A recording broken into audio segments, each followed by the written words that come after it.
Hello students, how are you? I hope all of you are fine.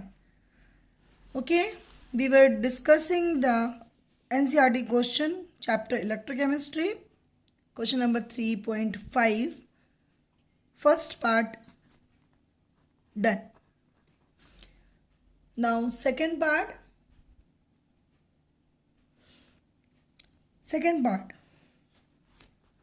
Next equation बनानी है 3.5 question number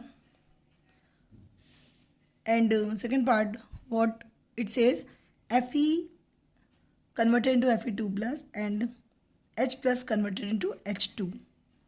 okay, one is oxidation reaction, Fe से Fe2 plus बन गया और H plus से H2 बन गया. डन. आयरन 2 का कंसनट्रेशन दे रखा है 0.001 molar and H plus is 1 molar. क्या करना है इन क्वेश्चन में 3.5 में करना क्या था? Write the next equation and the EMF of the following cell at 298 kelvin. Electromotive force निकालना है, ई सेल निकालना है और नेक्स्ट इक्वेशन बनानी है आयरन के केस में सेकेंड पार्ट में. ठीक, तो रिएक्शन देखते हैं. मैंने आपको बताया था ऐसे क्वेश्चन जब आते हैं तो यहाँ पे रिडक्शन पोटेंशियल दिए होते हैं.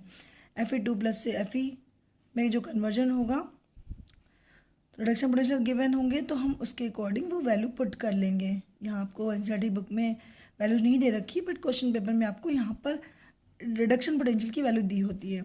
और यहाँ H प्लस से H2 बना है, यहाँ हो रहा है रिडक्शन और यहाँ हो रहा है ऑक्सीडेशन. ठीक, तो नेक्स्ट इक्वेशन बनाते हैं पहले.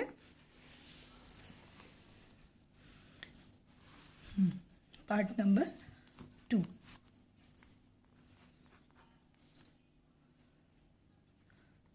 E naught Fe2 plus 2 Fe equals to minus 0.44 volt. Okay, and E naught H plus 2 H2 equals to 0.0 volt. Means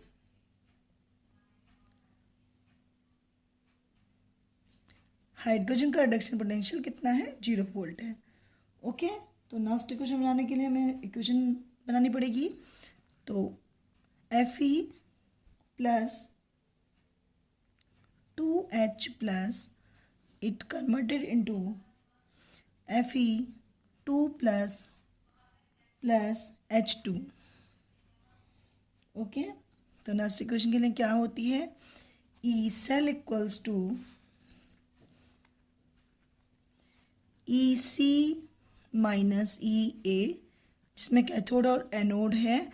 यहाँ दोनों ही रिडक्शन पोटेंशियल की वैल्यू यूज़ होगी. Minus 0.0591 upon N log oxidised form upon reduced form. यहाँ रखेंगे concentration. तो E cell निकालना है ना, ये तो नेक्स्ट इक्वेशन बन गई. कैसे रखते हैं इसको? EC देखिए, आयरन ऑक्सीडाइज हुआ है तो यहाँ तो हो रहा है ऑक्सीडेशन और हाइड्रोजन क्या हो रहा है? रिड्यूस हो रहा है. तो यहाँ पे क्या हो रहा है? रिडक्शन हो रहा है. ठीक, इन दोनों वैल्यू में रिडक्शन पोटेंशियल देना होता है तो ये दोनों ही वैल्यू रिडक्शन पोटेंशियल ही गिवन है. अच्छी बात है, हमारे लिए प्लस पॉइंट हो गया. तो रिडक्शन पोटेंशियल क्या है इसमें? एनोड या कैथोड क्या होगा? आयरन इज द एनोड और ये वाला पार्ट क्या हो जाएगा? कैथोड. क्यों, कैसे पता चलेगा? Fe 0 से +2 ऑक्सीडेशन होता है एनोड पे और ये वाला पार्ट क्या हो गया? H प्लस से H2, ये वाला पार्ट क्या हो जाएगा? कैथोड हो जाएगा. तो कैथोड EC, कैथोड क्या हुआ? This one. तो 0 माइनस EA एनोड, एनोड का पार्ट क्या हुआ? This one. Minus 0.44 minus 0.0591 upon N log oxidise form का कंसंट्रेशन क्या था? 0.001 अपॉन रिड्यूस फॉर्म का कंसंट्रेशन. हाइड्रोजन का कंसंट्रेशन दिया था क्वेश्चन में 1 मोलर, तो 1. लेकिन हाइड्रोजन के कंसंट्रेशन के आगे नंबर क्या लिखा है? 2. स्टोइकियोमेट्रिक. सबसे पहले इक्वेशन को बैलेंस करेंगे तो 1 का स्क्वायर. अब इसको सॉल्व आउट करते हैं तो इसका जो पोटेंशियल आता है that will be 0.52 86 volt. Okay, this one is the answer for the second part. Now next equation is, next equation है Sn से Sn2+ बन रहा है और कंसंट्रेशन दे रखा है ऑक्सीडेशन रिएक्शन का 0.050 molar, and then after H+ से H2 बन रहा है और इसका जो प्रेशर दे रखा है 1 बार और कंसंट्रेशन दे रखा है 0.020 मोलर. यहाँ पर 1 मोलर था सेकेंड पार्ट में, थर्ड पार्ट में कंसंट्रेशन चेंज है 0.020 मोलर. ओके, अब इसकी नेक्स्ट इक्वेशन बनाते हैं थर्ड पार्ट की.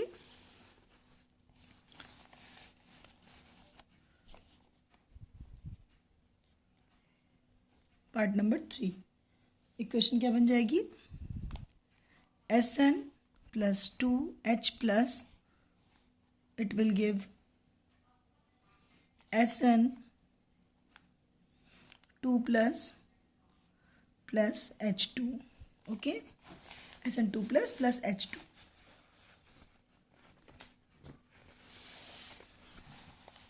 Then what about the next equation? E cell equals to EC minus EA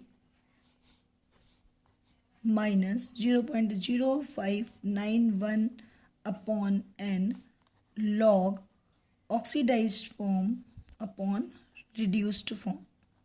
oxidation वाले का कंसंट्रेशन अपॉन रिडक्शन का कंसंट्रेशन.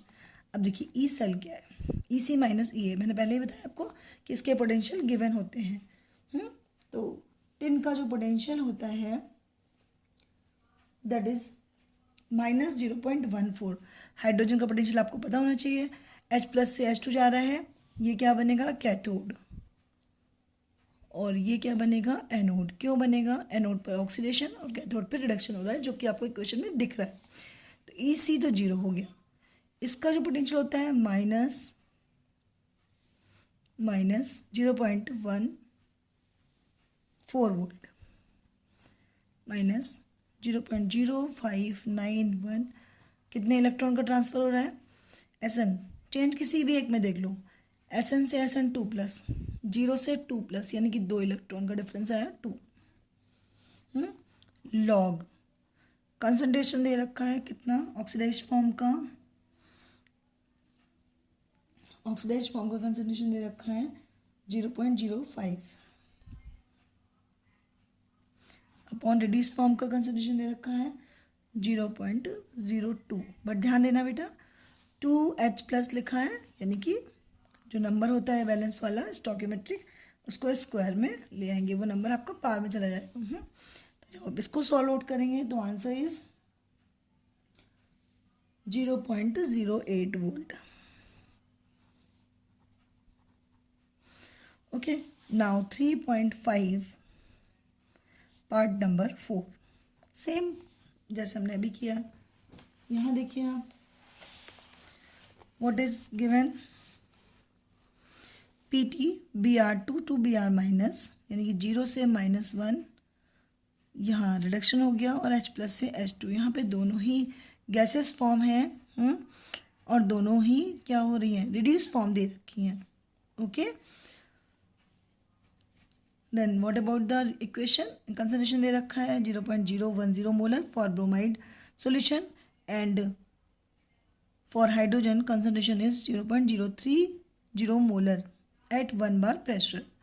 ठीक है, दोनों H2 एंड Br2 गैसेस हैं और उनको हमें यूज़ करके क्या बनाना है? इलेक्ट्रोड बनाना है और ई सेल निकालना है. तो फर्स्ट इक्वेशन यूज़ करते हैं 3.5 का फोर्थ बार.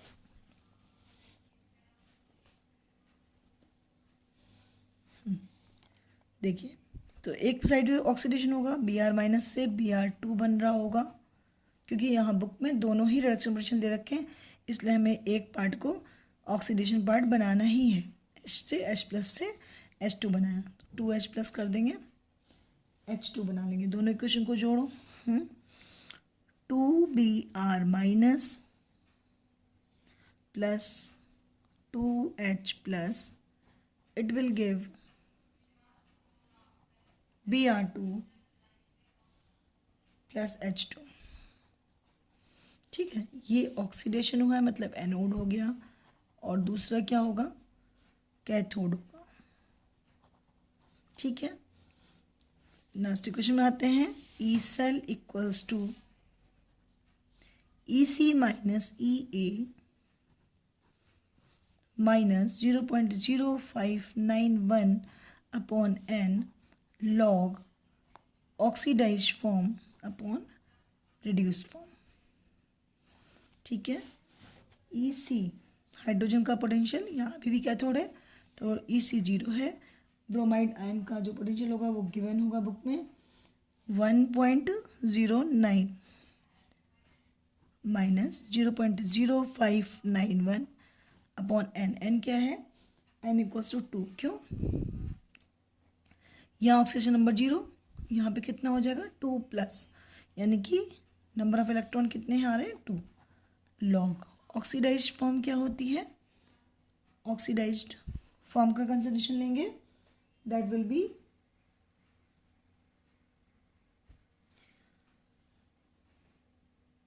.01।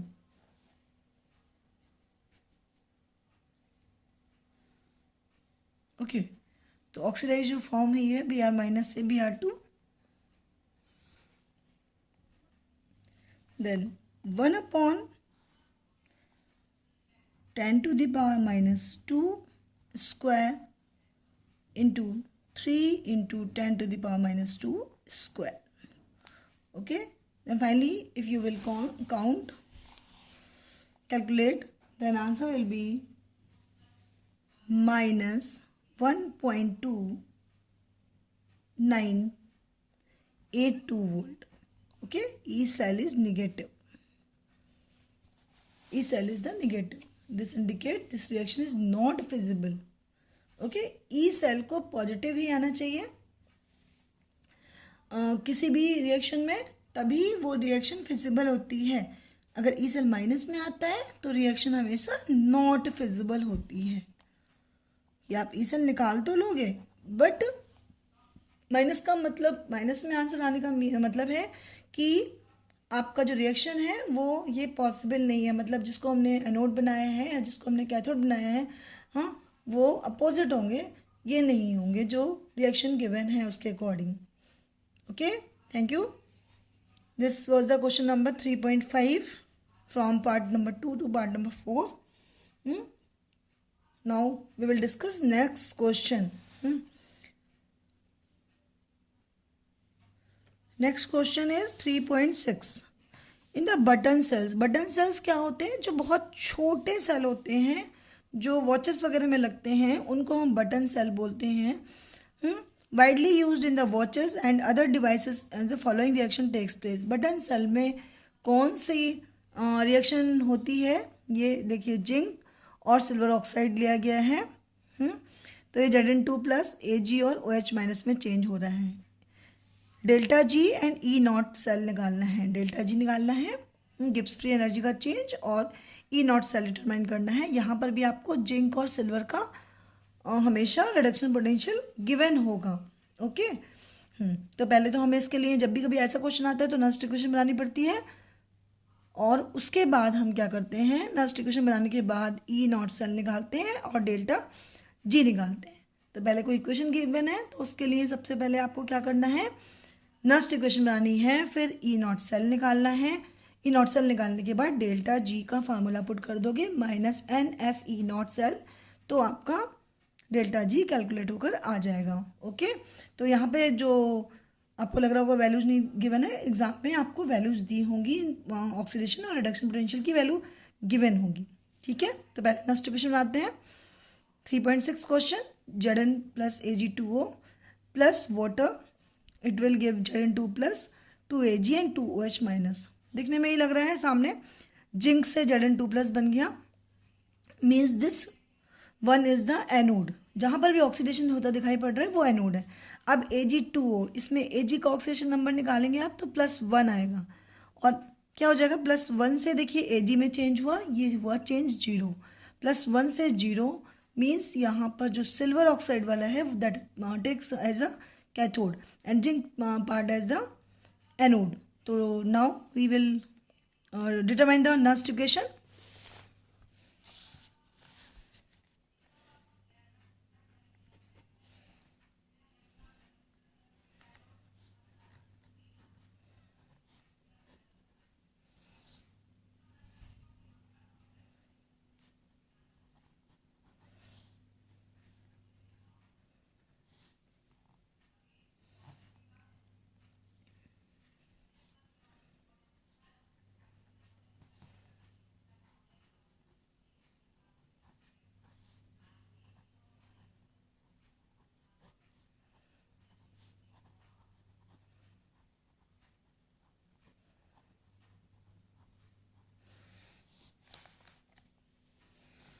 ठीक है, तो कैथोड क्या है? सिल्वर है. जो सिल्वर का पोटेंशियल होता है that is the 0.80 minus E anode. Anode मतलब आपके पास जिंक.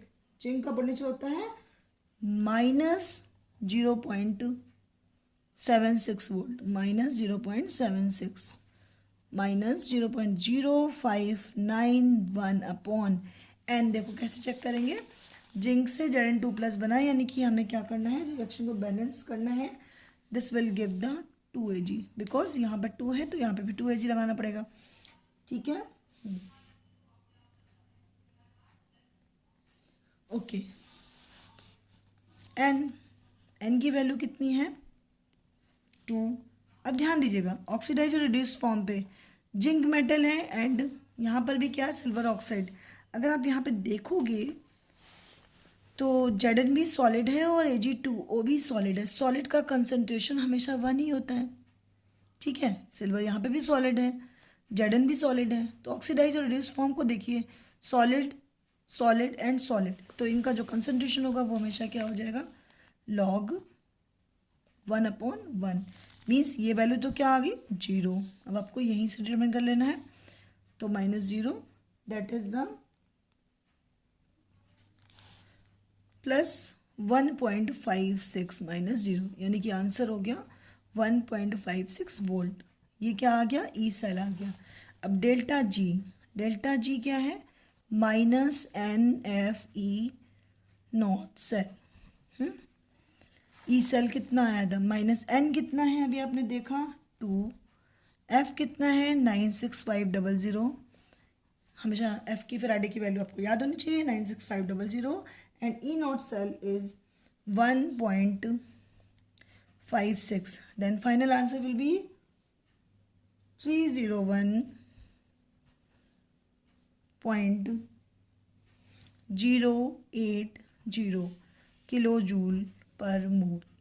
एनर्जी है तो किलो जूल में लेंगे या फिर जूल में भी आंसर कर सकते हो आप. Delta G equals to minus N F E naught cell. N की वैल्यू 2 according to the reaction 96500 and 1.56 is the E naught cell value. Delta G का फार्मूला आपको लर्न होना चाहिए. Okay, then this is the answer. Question number 3.6. Now question number 3.7. what it says? 3.7. define the conductivity and molar conductivity of the for a solution of an electrolyte. Discuss their variation with concentration. So what is the conductivity? Conductivity, it is defined as the inverse of resistance. ठीक है, resistivity के inverse होता है. Question number 3.7. Conductivity को represent करते हैं kappa से. और कप्पा कुछ और नहीं. पहले रेजिस्टेंस का फॉर्मूला आपको पता होना चाहिए, ρL/A.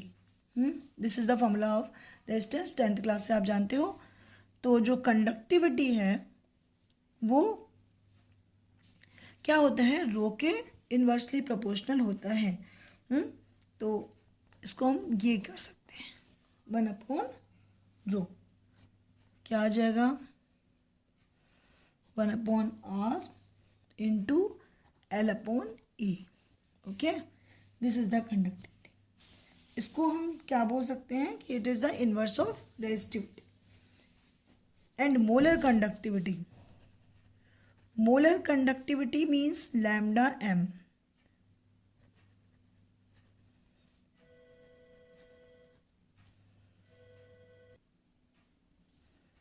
Lambda M.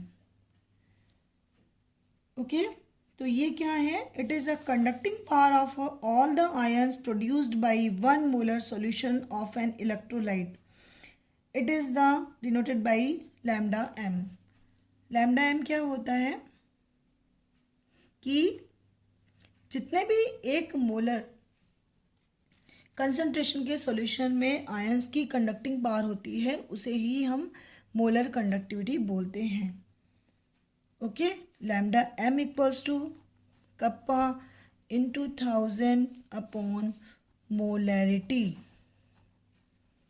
या कंसंट्रेशन भी लिख सकते हैं। तो this is the formula of lambda m. Okay, thank you. Next class में 3.8 से क्वेश्चन आए करेंगे और 3.7 को भी और एक्सप्लेन करेंगे। Thank you class.